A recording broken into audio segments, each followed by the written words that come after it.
उत्कर्ष चंडीगढ़ से पूछते हैं, मैंने अपने जीवन की सबसे बड़ी गलती 15 साल की उम्र में करी है और जब मैंने आपके बतलाए मार्ग पर नहीं चला, जब अभी 15 साल का है ये, है ना, गलती हो गई इतनी बड़ी।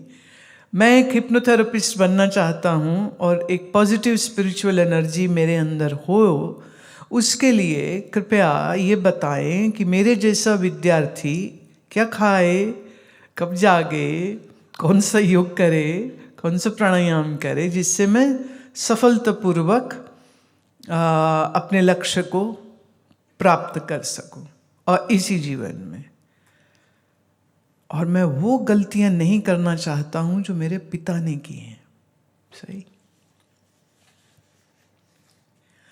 किसी भी विद्यार्थी के लिए ये बहुत अच्छा होगा कि सबसे पहले सुबह उठने का समय जो है ना वो सुनिश्चित करिए और उसमें कोई फेरबदल नहीं करिए। हालांकि स्कूल 7 बजे खुलते हैं तो 6 उठना ही पड़ेगा। तो आई थिंक सो इतना काफ़ी है, क्योंकि इस उम्र में 15 साल की उम्र में बहुत नींद की ज़रूरत, और ख़ास करके वो जो सुबह की नींद है ना, वो 3 से 5 बजे वाली, वो बहुत ज़रूरी होती है। ब्रेन की डेवलपमेंट उसमें होती है। और जब बच्चों को वो नींद नहीं मिलती है, एक बहुत बड़े साइंटिस्ट, उनकी ये रिसर्च है कि स्कूल बहुत जल्दी नहीं खुलने चाहिए, क्योंकि उनका ये कहना है कि यंगस्टर्स के प्रीफ्रंटल ब्रेन, माने जो आगे का हिस्सा है मस्तिष्क का, इसकी डेवलपमेंट के लिए वो सुबह की नींद बहुत ज़रूरी है, 3 से 5 बजे की। और आप देखेंगे तो ज़्यादा करके स्टूडेंट्स जो हैं वो जो किसी नेशनल लेवल के एग्ज़ाम की तैयारी कर रहे हैं, उनकी तो मैं क्या ही बात करूँ, तो रात भर जाग रहे हैं, उनकी तो नींद तो बिल्कुल खड्डे में गई है। पर अधिकतर बच्चे जो हैं वो यूं देर से उठते हैं, पर फिर कई लोग बहुत जल्दी उठते। तो दोनों कंडीशंस में जहां अनइंटरप्टेड नींद ना हो रही होगी, तो सच ये है कि आप जो पढ़ रहे हैं वो याद भी नहीं रहेगा। तो ये सब स्टूडेंट्स के लिए ये बात मैं कह रही हूँ। और रात सोने से पहले आपका जो भी कोर्स मटेरियल है उसको आप रीड कर लीजिए। Just study your course material, then go to sleep. And you know what, when you are sleeping, your brain will be working extra hours to retain that memory into a long-term memory. Transparency will be, the transfer will be happening. माने जो आपने पढ़ा है उसमें आपका ये जो मस्तिष्क का हिस्सा काम करता है, और फिर उसकी ट्रांसफरिंग जो है वो कॉर्टेक्स में होनी चाहिए। कॉर्टेक्स में लॉन्ग टर्म रहती है, नींद में ये काम होता है। सो अगर विद्यार्थी ठीक सोने से पहले पढ़े, फिर सो जाए, मस्त होकर सो जाए एकदम, तो एक्चुअली सुबह जब वो उठेगा तो उसको रात पढ़ा हुआ याद होगा, और थोड़ी सी एक फ्रेश रीडिंग करने से कंफर्म हो जाएगा कि रात को जो पढ़ा था वो बिल्कुल याद है। लेकिन अगर आप ठीक 6 से 7 घंटे की नींद नहीं लेते हैं, तो आप जो भी पढ़ेंगे और आप जाग रहे हैं और आप सुबह 9-10 बजे अगर कहीं सो रहे हैं, तो रात भर जो आपने पढ़ा है वो आप बिल्कुल भूल जाओगे। क्योंकि जो इन्फॉर्मेशन कॉर्टेक्स तक जानी थी गहरी नींद में, NREM स्लीप साइकिल में, वो तो जा ही नहीं पाएगी। इसीलिए एक कॉन्फिडेंस नहीं बनता है, इसीलिए डर भी लगता रहता है कि जो पढ़ा है वो भूल जाएगा। इसीलिए एक ही चीज़ को 1000 बार पढ़ना पड़ता है और डर फिर भी रहता है, आप भूल जाएंगे, भूल जाएंगे, भूल जाएंगे। सो नींद सही रखिए।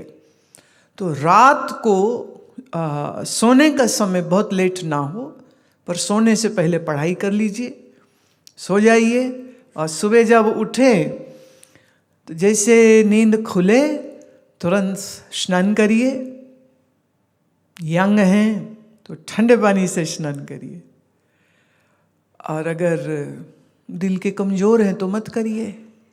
अगर दिल के कमज़ोर नहीं हैं तो हल्का सा गुनगुना पानी और फिर पूरा ठंडा पानी। अब मैं फिर कह रही हूँ, मतलब अपने रिस्क पे करिएगा, हमने ये पाया है, हमारा अनुभव है, इसलिए ये मैं बात बोल रही हूँ। सारा आलस्य भाग जाता है। ये एक और भी किसी ने पूछा, नीरज शर्मा, आलस्य को कैसे दूर करे? ठंडे पानी से ना हो आलस दूर। बिजली की बचत, पैसे की बचत। और दूसरा इसका आसान तरीका ये होता है कि आप या तो बहुत अच्छे आसन कर लीजिए, नहीं तो एक्सरसाइज में होता है, उसको कहते हैं जंपिंग जैक्स, तो थोड़े जंपिंग जैक्स कर लीजिए, बाहर सड़क पे दौड़ लगा लीजिए। आलस्य कैसे रहेगा? नहीं रह सकता है। आलस्य तब रहता है जब तुम रजाई नहीं छोड़ते हो। वो एक बच्चे ने, बच्चों का ना शायरी कई दफ़े बड़ी अजब होती है, वो भी कोई सुना रहा था बच्चा मुझे, वो कहता है, मेरी पीठ पीछे जो करे मेरी बुराई, भगवान करे उसे इस ठंड में मिले ना रजाई।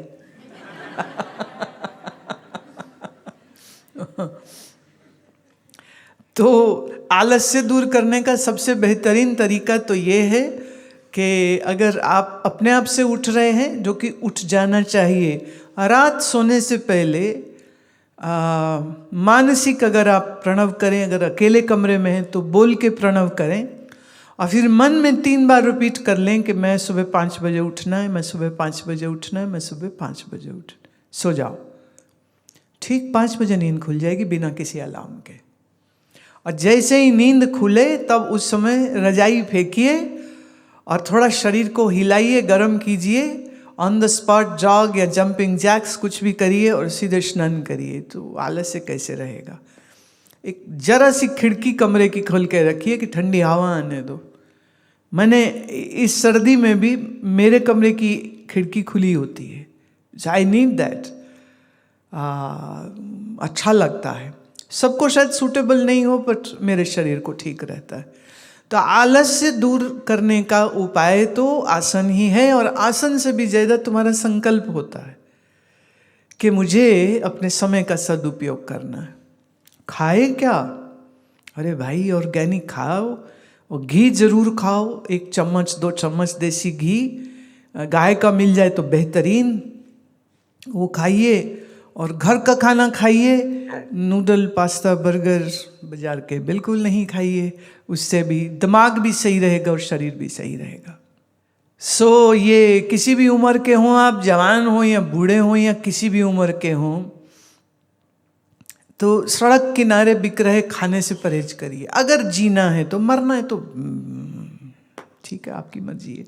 स्वतंत्र देश के स्वतंत्र नागरिक हैं आप, लेकिन ये सरासर बेवकूफ़ी होती है, क्योंकि हमारे देश में अभी भी हाइजीन एक बहुत कॉम्प्रोमाइज्ड मैटर है।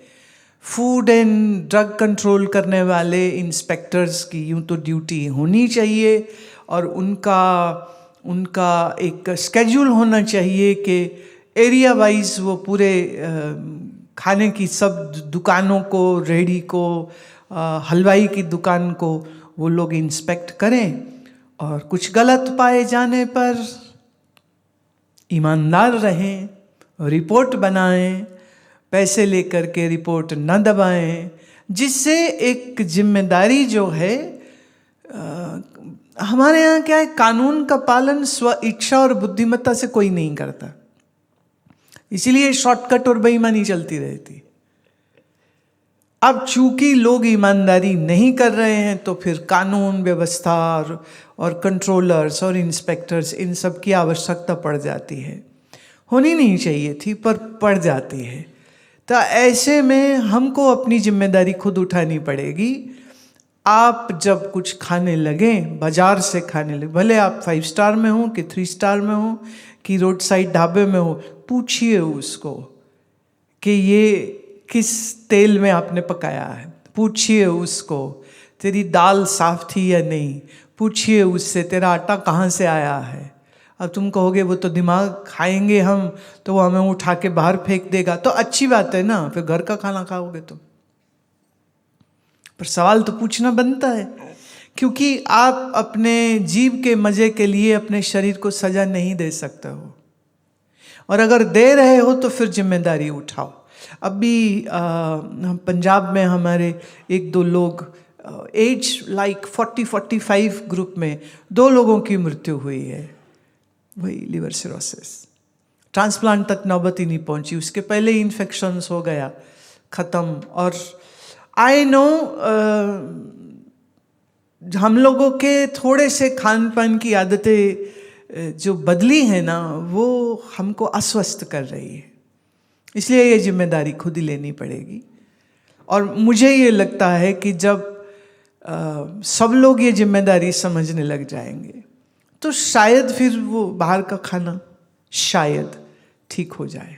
ख्याल करना, आप किसी के मैंने कहीं बैठ के खा रहे हो, आपके अगल बगल जो बैठा है अगर वो बीमार है मान लीजिए, तो उसके छींकने पर, खांसने पर जो बूंदें उसके थूक की हवा में, हवा से तुम सांस ले रहे हो, बहुत कंटेजियस, बहुत खतरनाक रूप से कंटेजियस हो जाता है ग्रेड 5 पर आते आते।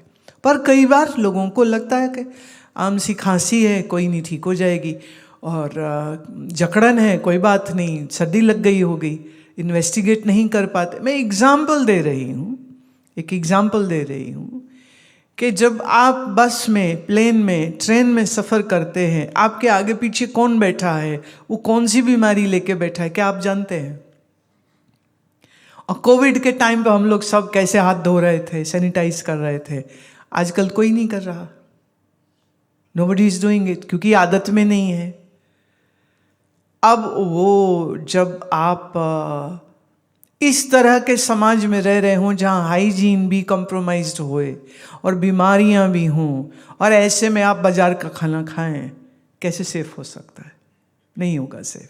तो अवॉइड करना, जहाँ तक हो सके उसे अवॉइड करना चाहिए। और इसीलिए मैं बोलती हूँ कि सप्ताह में कम से कम 1 दिन वाटर फास्टिंग जरूर करनी चाहिए, ताकि आपके शरीर में कुछ भी बैड बैक्टीरिया कुछ आ गया है तो शरीर खुद से उसको लड़के बाहर कर देगा, इसलिए ये जरूरी हो जाता है।